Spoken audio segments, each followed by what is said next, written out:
አንድ አምላክ በሚሆን በአብ በወልድ በመንፈስ ቅዱስ ስም ግንቦት 2 በዚች ቀን ጻድቅ ኢዮብ አረፈ። ለዚህ ጻድቅ በዘመኑ እንደርሱ ያለ እውነተኛ ደግ ሰው እንደሌለ በቅዱሳት መጻሕፍትም ስለ እርሱ እንደተነገረ እግዚአብሔር መሰከረለት። ሰይጣንም ቀንቶበት በገንዘቡና በልጆቹ ላይ ያሰለጥነው ዘንድ ወደ እግዚአብሔር ለመነ። የጻድቅ ኢዮብን ትዕግስት እግዚአብሔር ስለሚያውቅ አሰለጠነው። ለመጪ ትውልድም አርአያና ምሳሌ እንዲሆን ፈቀደለት። ስለ እርሱም ሐዋርያ ያዕቆብ በመልእክቱ እነሆ የጻድቅ ኢዮብን ትዕግስቱን ሰምታችኋል አለ። ከዚህ በኋላ በአንዲት ቀን ገንዘቡ ሁሉ ጠፋ። ስጋውም በደዌ ስጋ ከራሱ እስከ እግሩ ድረስ ተመታ። በዚህም በአስጨናቂ ደዌ ውስጥ ኖረ። እግዚአብሔርንም አመሰገነው።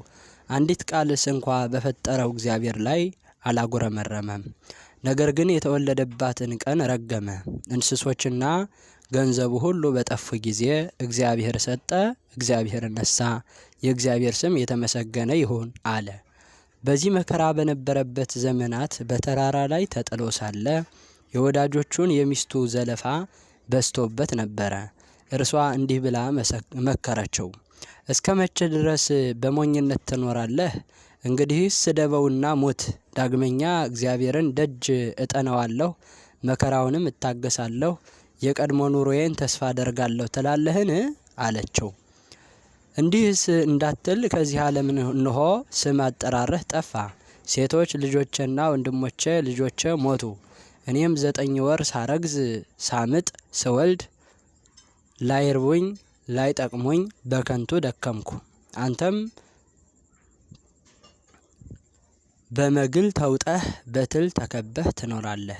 ሌሊቱን ሁሉ ስትዛብር ታድራለህ። እኔም እየዞርኩ እቀላውጣለሁ። ካንዱ አገር ወደ አንዱ አገር፣ ካንዱ ቤት ወደ አንዱ ቤት እሄዳለሁ። ከድካሜ በእኔ ላይ ከመጣው ከችግሬም አርፍ ዘንድ ከጠዋት ጀምሮ ፀሐይ እስቲገባ ድረስ እጠብቃለሁ።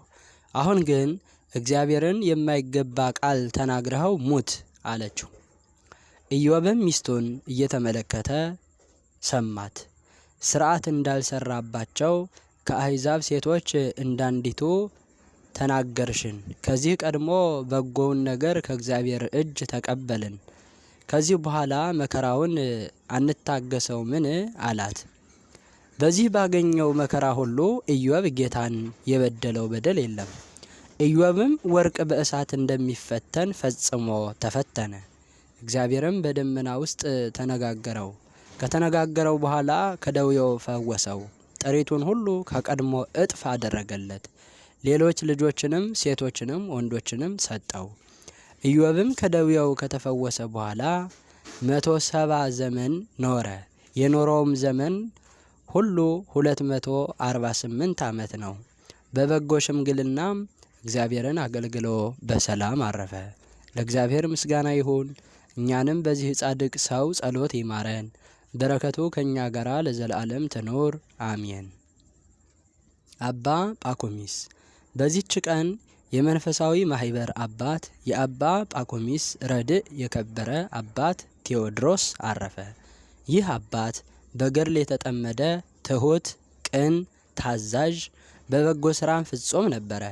ከአባ ጳኩሚስም ዘንድ ከታናሽነቱ ጀምሮ መነኮሰ። ለፈጣሪውም እንደሚታዘዝ ይታዘዘው ነበረ። ስለዚህም አባ ጳኩሚስ እጅግ ወደደው። በላዩም የመንፈስ ቅዱስ ጸጋ አድሮበታልና በአንድነት ለሚኖሩ መነኮሳት ሁሉ አጽናኝና አረጋጊ ሆነ። ጥበብና እውቀት ነበረውና በዕድሜው ሕፃን ሆኖ ሳለ አባ ጳኩሚስ ገሳጭና መካሪ አድርጎ ሾመው። ከአባ ጳኩሚስም እረፍት በኋላ በአባቱ በአባ ጳኩሚስ ፈንታ አበምኔት ሆኖ ተሾመ። ይህም አባት ትህትናው የበዛ ነው። ከዚህ ከኃላፊው ዓለም ክብር ይሸሽ ነበረ።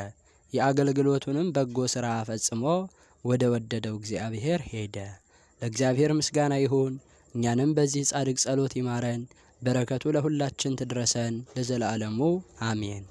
በዚህችም ቀን ከአባ ኤሲ ጋራ 22 ሰዎች በሰማዕትነት ሞቱ። በረከታቸው ከኛ ጋራ ለዘላለም ትኖር አሜን። ግንቦት 2 ቀን የሚከበሩ ዓመታዊ የቅዱሳን በዓላት ቅዱስ ኢዮብ ጻድቅ የትዕግስት አባት፣ አባ ቴዎድሮስ ሊቀ ምኔት የታላቁ ቅዱስ ጳቁሚስ ደቀ መዝሙርና የአቡነ አረጋዊ ጓደኛ፣ 22 ሰማዕታት የአባ ኤሲ ማህበር። ወርሃዊ በዓላት ቅዱስ ዮሐንስ መጥምቀ መለኮት፣ ቅዱስ ታዴዎስ ሐዋርያ፣ ቅዱስ አቤል ጻድቅ፣ ቅዱስ አባ ጳውሊ ገዳማዊ ታላቁ፣ ቅዱስ ሳዊሮስ ዘአንጾኪያ፣ አባ ሕርያቆስ ዘሀገረ ብህንሳ። ወንድሞቼ ሆይ የመከራና የትዕግስት ምሳሌ የሆኑትን በጌታ ስም የተናገሩትን ነቢያትን ተመልከቱ።